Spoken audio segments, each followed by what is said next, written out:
Halloj och välkomna till Sveas reception här i Solna. Hej hej! Ja, nu ska vi alldeles strax köra igång dagens webbinarium. Vi ska tala om internationell inkasso. Alltså inkasso om du sålt vara eller tjänst utomlands och inte fått betalt. Vi ska tala om skillnader mellan olika länder och använda oss av Storbritannien och Norge som exempel. Och vet du att du som företagare agerar faktiskt annorlunda om du har inkasso i Sverige eller utomlands. Viktigt, det ska vi tala om alldeles strax, så häng med!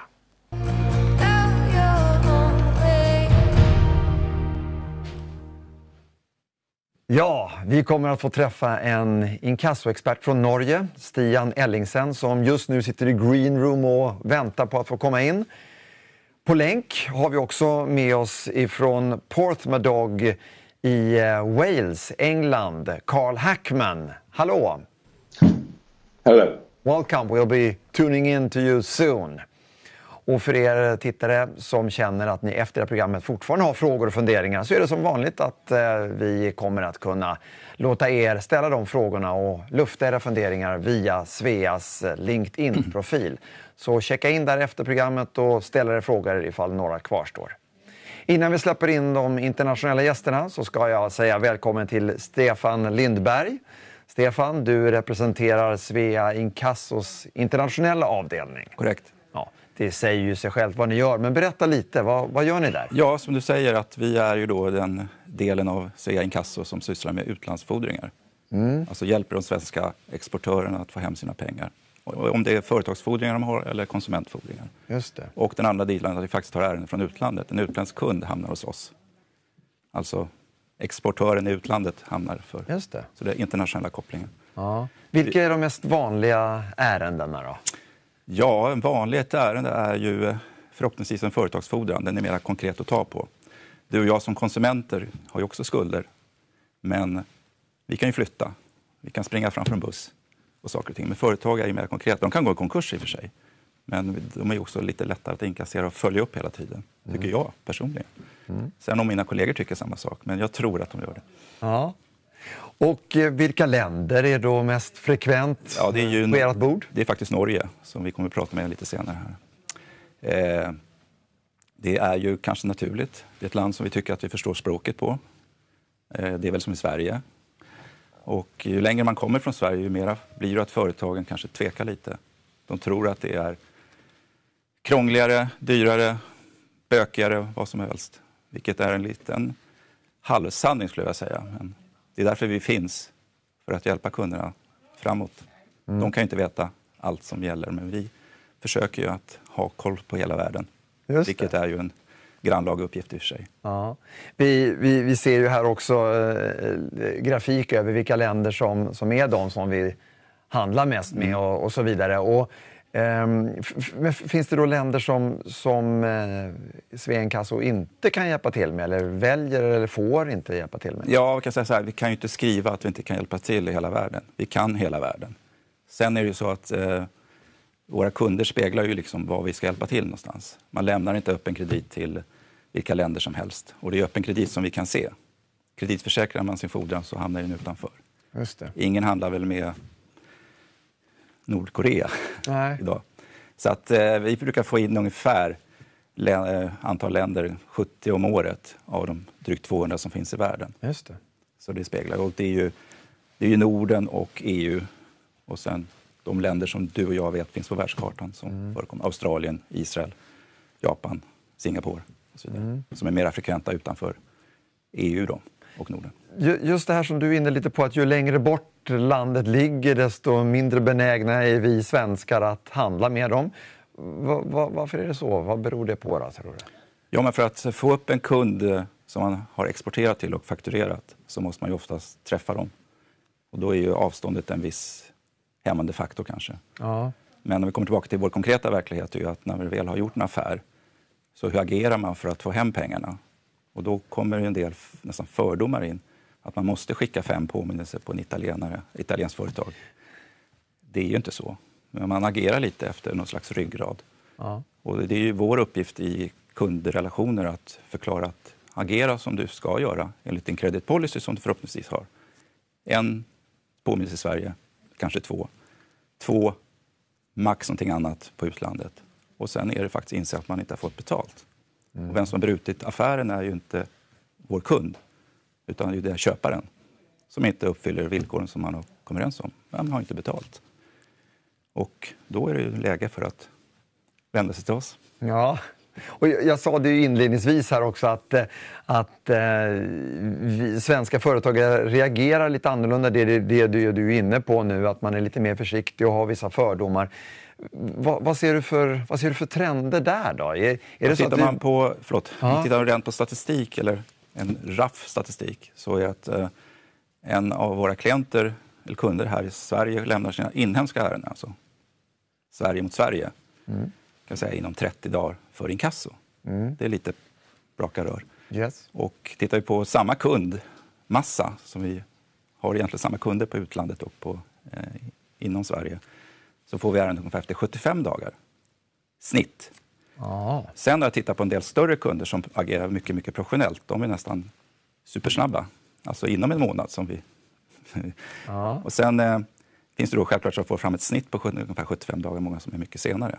Och tiden är mycket väsentlig för att ta hem sina pengar i utlandet. Det är överhuvudtaget. Tiden föräter på en fordran. Rent generellt. Ska jag säga att vi ska dra till att du väntar 2 år innan du sätter igång din kassaärende. Och då in köpare säger, det här gillar jag inte. Då ska du plocka fram någon form av bevisning. Det har du säkerligen någonstans. Men det finns personer inom ditt företag som kanske har slutat, bytt avdelning, kommer inte ihåg och kan inte liksom stödja din bevisning. Så att säga. Folk kan ju sluta och papper kan försvinna och så vidare. Men hur drastiskt är det där? Det låter som att du pratar om en tidsaxel här. Vad pratar man om då? Jag kan säga så här att om man tittar på alla internationella undersökningar som finns, trots allt genom åren, så de flesta får ju betalt inom en rimlig tid runt förfallodagen. Ungefär 5% är då föremål för påminnelsehantering och så vidare. Väntar man typ 6 månader från förfallodagen till att man gör något konkret, så minskar möjligheten att få hem pengarna ungefär med hälften och sen droppar ut. Så snabbt alltså? Ja, för att anledningen till att någon inte har betalt kan ju vara att de inte faktiskt har pengar. För mellan ordern och affären till fakturering och så vidare så kan det ju gå flera månader. Så företaget får problem. Eller börjar välja vem de ska betala. Och vem betalar de först? Ja, inte den internationella leverantören. Utan betalar i banken och skatter och elverket i Paris. Och det hamnar i den här undersökningen som jag tänker på nu, så var internationella leverantörer på 10:e plats. Så det gäller att smida medan järnet är varmt. Just det. Och det handlar både om att göra ert jobb lättare såklart, men också att faktiskt försöka ha någon möjlighet att få in de här pengarna. Så ditt råd till våra tittare är? Tveka inte. Gör som man gör på svenska sidan. Jag kan förstå 2 påminnelser men sen då? En påminnelse går dag 10, påminnelse 2 dag 20, dag 35-40. Bör man i alla fall inse att man inte har fått betalt eller någon reaktion överhuvudtaget. Men vi väntar ju då ytterligare några till. Och det är någonting som går att snabba upp fortfarande. Vi kan fortfarande ta de här 75 dagarna jag nämnde till 45 kanske. Ja, stor skillnad. Mycket stor skillnad. Och om det sen går till inkasso, vilken är den stora skillnaden? Ja, det är att vi finns ju lagar och förordningar man måste följa. Nu kan ju våra partners som vi jobbar med, samarbetspartner i utlandet, vi lämnar den till Norge eller England eller Tyskland eller vad så vidare, kan ju de reglerna självklart hela tiden. Det finns en hel del regelverk att tänka på om man ska följa och vara compliant som det heter, för alla ska vara compliant idag, eller hur? Just det. Och då hamnar man i att, om man ska ta en tendens där också, är att konsumentfordringar, alltså när man har en fordran mot en privatperson, så stramas det upp mer och mer att man måste vara mer följsam mot dem. Regler, kostnader och så vidare. Det kan vara så att konsumenten blir inte skyldig att betala mer än 50 och företagaren 200. Alltså i avgifter då. Man bara hårdrar det hela lite. Men det är så, i Sverige så har vi ju väldigt öppet, transparent, får lätt koll på både privatpersoner och företag. Men så är det väl inte över hela världen? Va? Företag finns ju trots allt en del information att få fram, men kanske inte lika snabb att få korrekt information som man är van vid här i Sverige och kanske Norge också. Nej. Att kreditupplysningen faktiskt speglar vad som händer med företaget just nu. Åtminstone om det blir betalningsanmärkningar och att man blir föremål för den typen av åtgärder. Just det. När det gäller privatpersoner så får man inte fram speciellt mycket information om betalningsförmågorna mer än jag hårdrar hela Tyskland och Norge och Finland och till viss del Danmark också. Okay. Vi kommer att tala mer om detta alldeles strax. Vi ska släppa in våra internationella gäster. Jag ska nu be att få påminna också om att det finns ett annat webbinarium som handlar just om att handla på export. Hur gör man för att undvika grynnor och fällor och lyckas med att sälja varor och tjänster på utlandet? Och det webbinariet och alla andra webbinarier som vi gör härifrån Svea, de ligger på deras hemsida svea.com/utbildning. Och med det så är det dags att släppa in de internationella gästerna. Och vi ska som sagt fördjupa oss i goda exempel som ligger nära till hands. Stefan har precis redan nämnt det. Det är Storbritannien handlar vi ganska mycket med. Vi handlar också väldigt mycket med Norge. Det är vår största exportkompis om vi ska uttrycka det så. Och då säger vi välkommen in i studion. Berätta, vem är du och vad gör du? Tusen takk. Mitt navn er Stian Ellingsen. Jeg jobber på Svea-kontoret i Oslo. Ansvarlig for internasjonal inkasso. Samme som Stefan i Sverige. Og jobber veldig mye på tvers av landegrensene med diverse partnere, og veldig mye i Sverige da. Ja. Har du enkom kunder som behöver hjälp för att svenskar inte har betalat, eller är det åt båda hållen? Nej, det är bägge delar. Vi har norska kunder som tränger bistand i utlandet, och vi har också utländska kunder och partnere som tränger bistand i Norge. Ja. Så det går på tvärs. Vi är ju syskon Norge och Sverige, och man berättar ibland roliga historier om andra. Finns det som du ser det större skillnader i Norge, Sverige när det gäller inkasso och förväntningar på det ena eller andra hållet? Ja, det gör det för så vidt. Svenskarna är väldigt kräsna på hur man beskriver kravet. Man må liksom lägga vid en förklaring till hvert enkelt faktura då, om man ska ha dem till att indriva det. Det är inte något vi kräver i Norge, så vi startar rätt på och så tar vi förklaringen senare. Okej, ja. Men om jag förstått rätt så är det också, i gengäld i Norge så är det väldigt viktigt att det är företagets registrerade namn, inte brand name. Utan... Det stämmer. Man är väldigt glad i att bruka brand name generellt sett överallt. Och det är inte en juridisk enhet man kan fakturera. Och när man då kommer så långt som till inkasso, och det är ett fiktivt namn eller ett brand name, så stoppar processen där, för det godtar selvfølgelig inte revisor. Okej. Ja. Vi kommer att tala mer om skillnader. Vi ska också spela in England alldeles strax. Jag tänkte innan vi gör det, då vi dessutom kommer att gå över till engelska språket, så ska jag ge er de här frågeställningarna vi kommer att diskutera och samtala kring på svenska, så att det kanske är lättare för alla att hänga med. Jag tror att ni som tittar kommer klara det alldeles utmärkt, men det kan ändå vara skönt att ha frågorna. Frågan vi kommer att prata om, det är skillnader i regler mellan länderna. Och i det här fallet så pratar vi då om UK, Norge och Sverige. Skillnader i reglerna. Hur kan man kontrollera motpartens betalningsförmåga i respektive land? Hur gör man det? Vi pratade ju i det här andra seminariet om att exportera varor och tjänster till andra länder. Och då talar man om NYC. Och då var det inte New York City, utan då var det Know Your Client. K-Y-N som det... Ja. Någonting som... Nej, KYC blir det. KYC. Know Your Client. Att hur viktigt det är, det kommer vi också prata om alldeles strax. Vi kommer prata om typiska misstag som bolag gör i respektive land som gör det svårare att få in pengarna. Det har ju Stefan redan varit inne och pratat om, att tiden är av yttersta vikt. Och så ska vi tala om hur gör man om det då går så långt också att det faktiskt blir rättsligt av det här. Kanske till och med behöver stämma motparten. Vad krävs det då? Helt enkelt skillnaderna där och vad som krävs och så i rättssystemen. Och med det så ställer vi om till English. Och anropar, we're calling Mr. Carl Hackman. Welcome to the conversation. How are you? I'm good, thank you very much. You're joining from Wales, actually. The city name is exciting. Tell me about the place where you're at. Well, the city name is Portmaddock, and because it's a port, and we're on the coast, on the sea here, we used to export slate, but we don't do that anymore.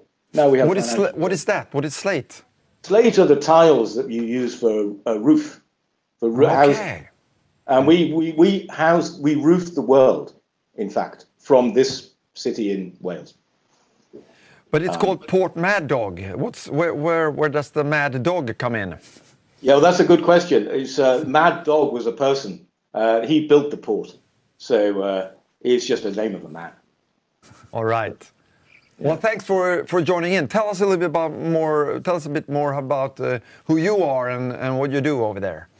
Yeah, sure. So I'm one of the directors at CCI, and we're a collection agency, and we specialize in international, consumer, and commercial debt, and we work all over the world on behalf of clients everywhere.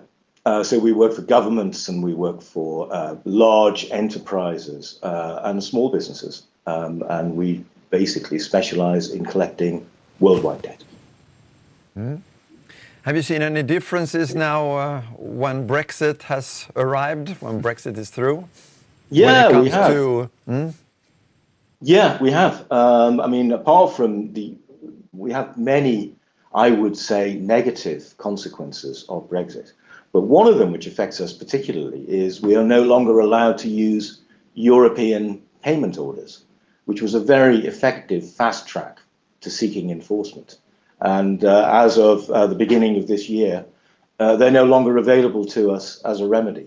Whereas, obviously, in Norway and Sweden, you have access to that particular remedy, and we don't anymore.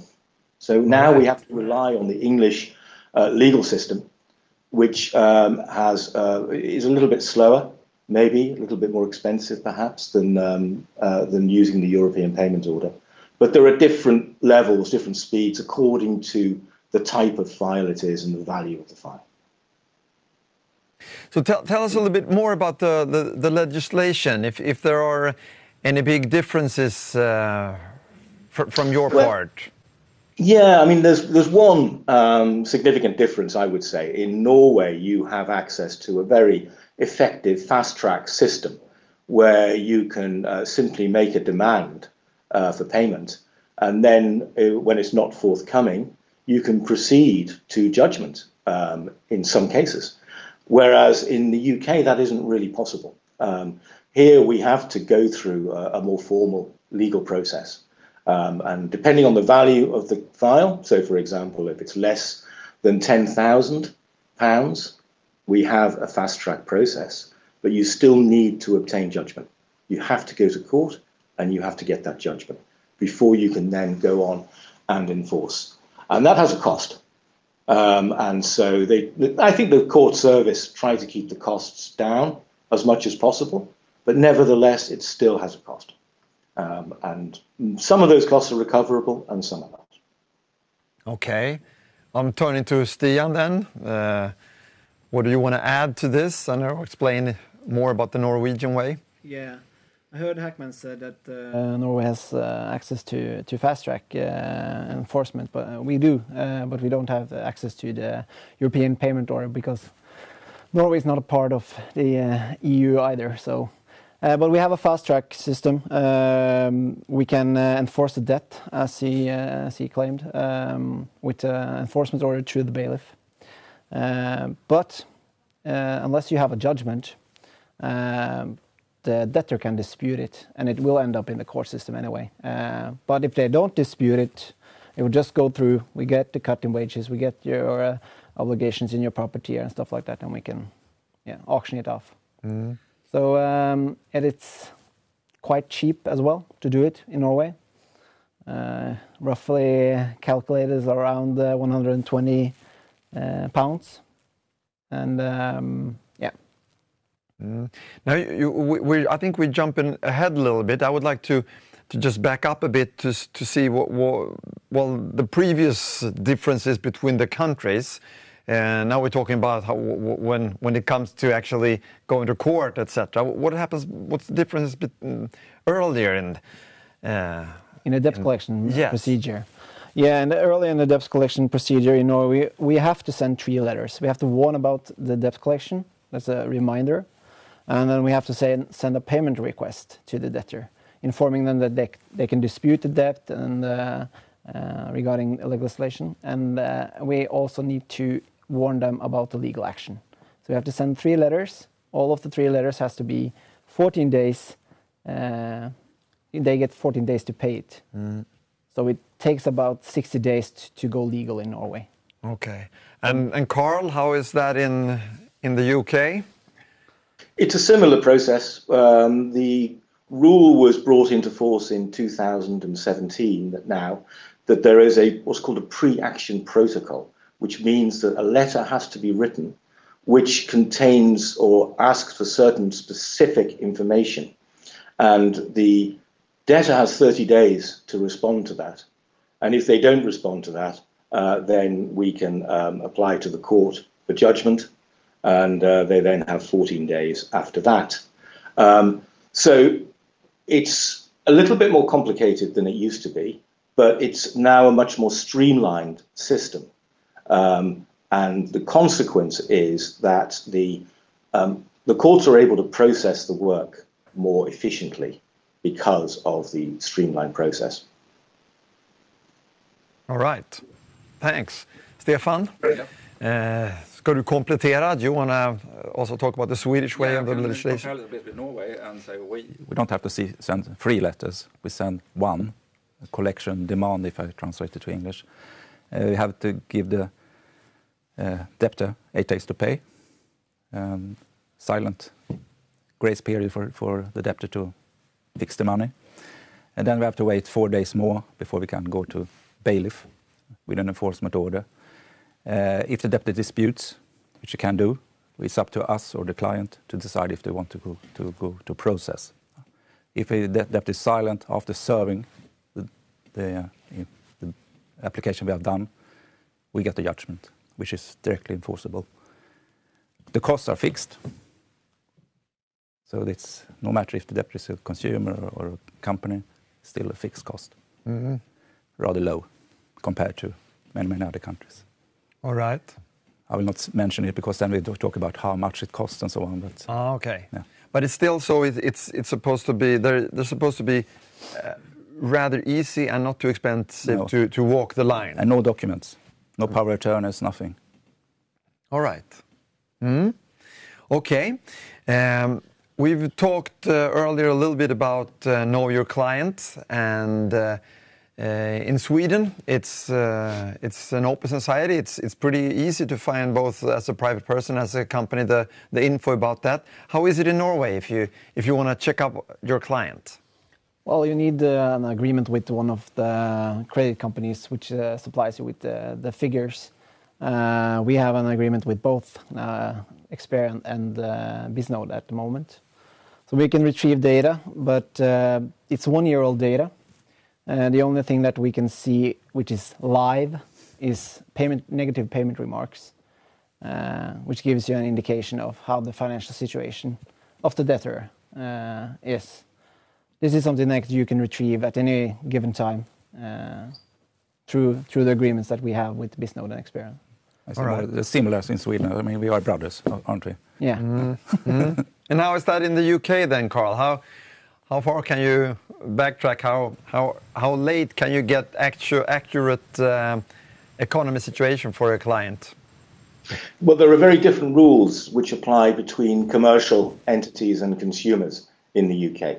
So if it's a commercial entity, then it is relatively straightforward in terms of obtaining data. You can get credit reports. They're very inexpensive. They're quite cheap to buy, freely available. There's a lot of public information about companies, and it'll go back quite a long way.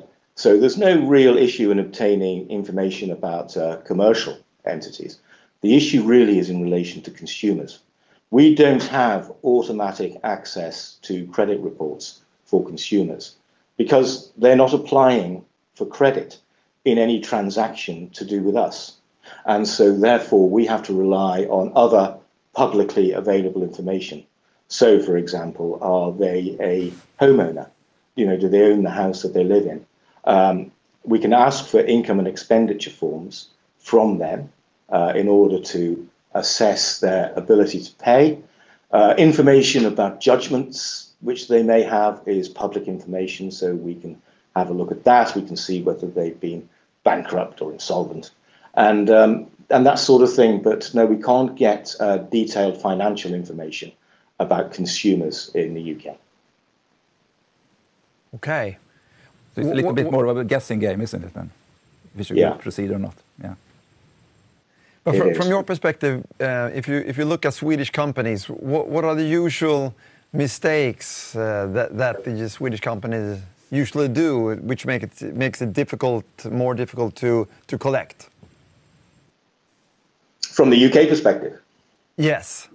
What do you see is the usual mistake that a Swedish company? I'm take the question again. So from your point of view, what do you say is the usual mistake that Swedish company makes that makes it more difficult to collect from a UK client? It's a common error to all countries, in fact, not just Sweden. And so we see the same issues which arise. I mean, typically it will be within the contract, not asserting retention of title. In other words, not keeping ownership of the goods until they're paid for. And that's very helpful in the UK if the client does that in their sales contract. Because in an insolvent situation, the insolvency practitioner cannot sell the goods until they're paid for. So they are ring-fenced. And that's a very helpful provision. We also see occasions where the currency that is referred to us is different to the currency on the invoice. So, for example, it may be Swedish krona on the invoice and it may be referred in euros. That makes it very difficult then to calculate interest. And so we need really the currency that was on the invoice. That's the most important thing. And also when information comes automatically out of a client's system, sometimes it's almost impossible to understand. And so what we like to have is ideally is the information just in relation to the invoice that is easy to understand. And a final one that's common to everybody is not understanding that in the UK there are differences between a limited company and a sole trader. So if it is a limited company, the liability does not rest with the directors and the owners. But if it's a business which is not limited and it's just a sole trader, then they have the rights of consumers. And so it makes it more difficult. So it was, from a Swedish perspective or Norwegian, it's much better and safer to transact with limited companies than with sole traders. Okay. Kan man likställa det med enskild firma aktiebolag? Yeah, sole traders is exactly that. Okay, so enskild firma aktiebolag. What they call is that the sole trader in the UK are the same as a consumer. So they have to do this pre-action protocol. They have to give them it possible to explain their financial situation, and they give them 30 days to a grace period to pay, or before they can do legal action. All right. And Norway, when it comes to usual mistakes, what do you say that is common among the typical mistakes that Swedish company does? Well, I mentioned it earlier, but invoicing a brand name, not the legal name, that's a common mistake. It's really common by Norwegian companies as well, and a lot of companies across Europe, actually. You need to invoice the legal entity in order to collect the debt in Norway, or else you don't have a case and you have to restart the entire process. And the other common mistakes that Swedish companies make is that they use a long time until they send it to debt collection. So the debtor has forgotten the debt, they dispute the debt, oral agreements are forgotten. Okay. Vad vill du lägga till här, Stefan? More or less the same. I mean, this with the entity name, Boutique Butterfly. Who is the owner? Is it a limited company? And so on. That we have tools in our box to get the information anyway if the debtor is in our two countries, get it wrong, but it's not correct from the beginning. And that's what we face all the time when we get cases from abroad versus our own countries. That the information is something that we really have to find out who is the correct debtor, and we can find that the debtor is bankrupt since years. We get also cases from abroad, much older cases, I must say. And I would just like to add to that, because when you get an old case, you don't have the address either. You have an old address. So you start off with sending a letter to a wrong address, and the process gets delayed even further. So time's eaten up, sounds like. Time is an issue. All right. The next question is, what happens if you have to or you plan to go legal? What do you do then? What pre-legal actions are needed to succeed in a collect? What do you say about Norway? Pre-legal actions. Yeah, the pre-legal actions in Norway are basically letters. The letters that we have to send and stuff like that. And we're sending a lot of text messages. If we have their phone number, we're calling the debtors. Once we have done that in this 60 days period that we actually use the pre-legal debt collection, the debt will go legal. And once we send it legal, you can do it in either two ways. You can send it to get a judgment through the conciliation board, or you can send it to the bailiff to enforce the debt. But in any case or any scenario, the debtor can dispute it, and you have to actually show at the legal hearing, or you'll have to go to court, depending on what you started doing. And you can also withdraw it, but then you'll just left with the cost and nothing to show for. So what's the smartest thing to do for a company that realizes that it might go legal, this might go the smartest thing to do is to actually settle, but that depending on the amount, because if the amount's below 250,000 Norwegian kroners, the risk of losing a lot of money at court is pretty low. You get the standard fee from the conciliation board, but that's it. And of course you lost your claim, but you can try it again in another year. But the best bet is to actually settle if it's a huge debt. Try to make an installment agreement, or try to deduct some of the interest. Is this agreeable with the Swedish version? I understand what he says, of course. But I must, if I said something regarding Sweden compared to Norway, is that we don't push so much with SMS or text messages that they do in Norway. It's not so common. We understand what we can do, but normally the legislator from the beginning has a demand letter, go to court. But we don't go to court with everything, of course, because we also have a contract with our clients. But we do a credit check, so we know if we should have some success, at least expect success or not. So that's the easier answer to your question, I must say. Can Svea also help clients with the settlement that Stian talks about? Is a good way to do? But what is totally no-no in Sweden is, of course, to use the summary court or the application to court to get some kind of threat versus the debtor and then make a settlement. For example, I pay you half, and then if you deduct the claim from the court, if you do it and it doesn't pay and you more or less repeat the application, which you can do technically, it's not the way you should do it. You should have the settlement during the first application. All right. Otherwise, you can go in and out of court, and that is more or less maybe you have that in cooperation with the debtor. He's also agreed to that we can rest a little while and see if it can pay, but we can't repeat the application back and forth. And we should not do it, and will not do it anyway. Okay, over to Carl. You mentioned earlier a little bit about the actions to take, but tell us a little bit more about the pre-legal actions needed and sufficient in order to be able to have a good chance to collect. Well, we're very similar to Norway in the sense that we will always try to bring an outcome into effect which does not involve going legal. Our preference is always to negotiate an outcome with the entity, whether it's a consumer or a commercial entity. So we'll use letters, phone calls, SMSs, emails. We'll use every means of communication possible to engage that entity or individual in a conversation. And during that conversation, we'll be trying to persuade them to pay. And it's only after we've exhausted all of those efforts will we then go to the client with the options on legal action.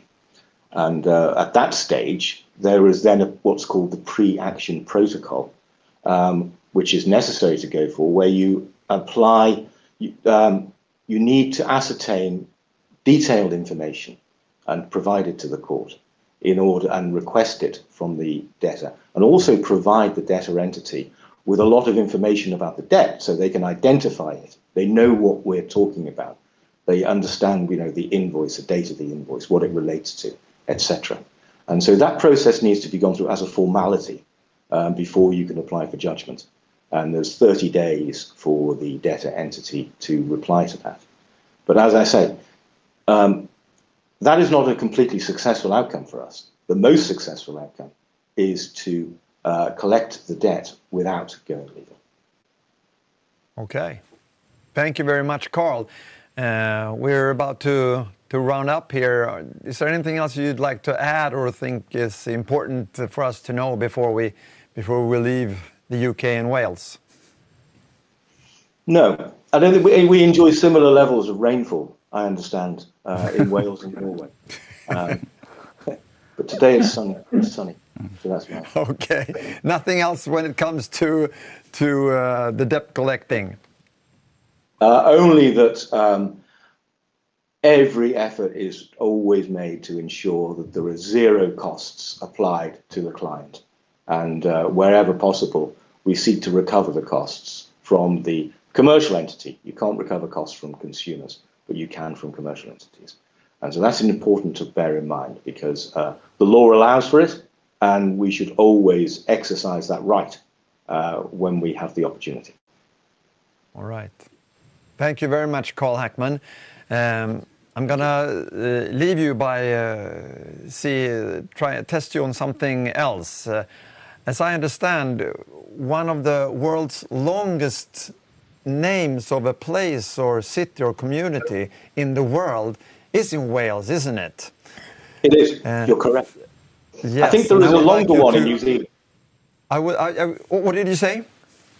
I think they found a longer name in New Zealand now. Yes, but I still think this is worth mentioning on a day like this. So I would challenge you to see if you can pronounce it, if you can say the name of the place I'm talking about. Okay, and if you can repeat it afterwards, you owe me a beer. Okay. I probably owe you more than that. Let's hear it. Right. If I get it wrong, I apologize to everybody. Great.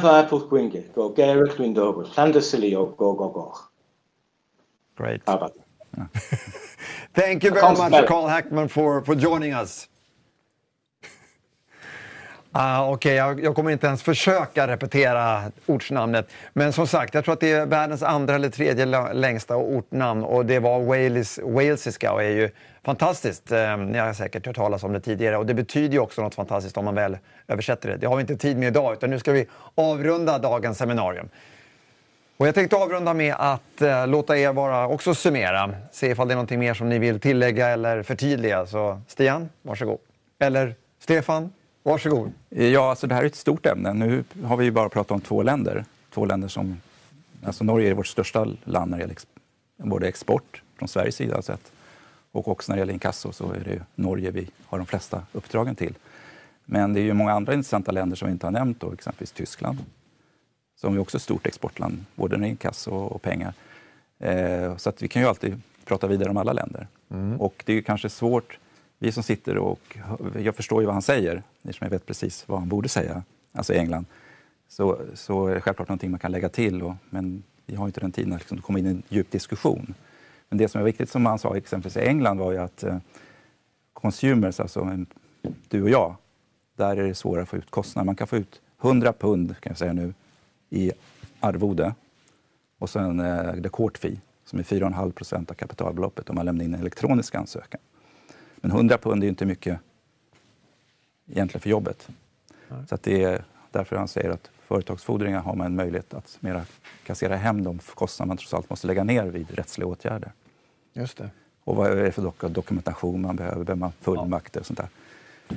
Nej, men det är också därför som ni finns naturligtvis. Och direkt nu efter det här webbinariet så finns det möjlighet för er att gå in på Sveas LinkedIn-profil och ställa frågor till era experter på området. Och det är inte bara så att det är där och då som experterna finns, utan den här avdelningen som Stefan jobbar på finns ju här för er egentligen hela tiden. Så att, den norska avdelningen finns också.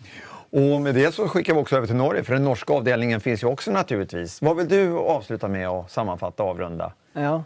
Nej, alltså jag tänker att vi i Norge framstår lite sån snille som kanske vi ska liksom gå med på forlik och diverse, men vi är inte så snille som vi skulle framstå som, för i Norge så är det mycket högre inkassosalär, alltså gebyrer, än det är i Sverige. Och det är lite forskjell på privat och bedrift. Bedrifter så blir det notert betalingsanmerkning efter 30 dagar.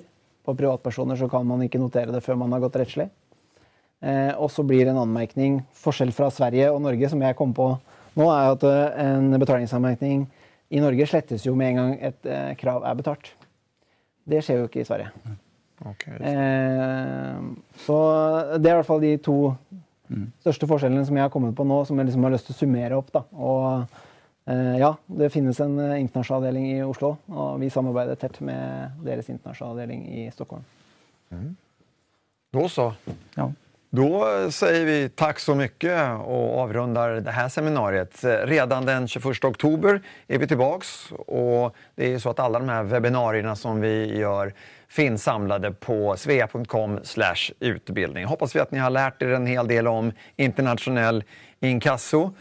Och man kan väl säga att det talas om att tiden är ytterst viktig. Det talar också om att det finns olika regler för olika länder, men de länder vi handlar mest med är också de länderna som är de som liknar vårt regelsystem mest. Och är det så att ni har ytterligare frågor så finns som sagt Svea både i Norge och Sverige för att guida er. Väl mött nästa seminarium eller webbinarium. Tack för den här gången.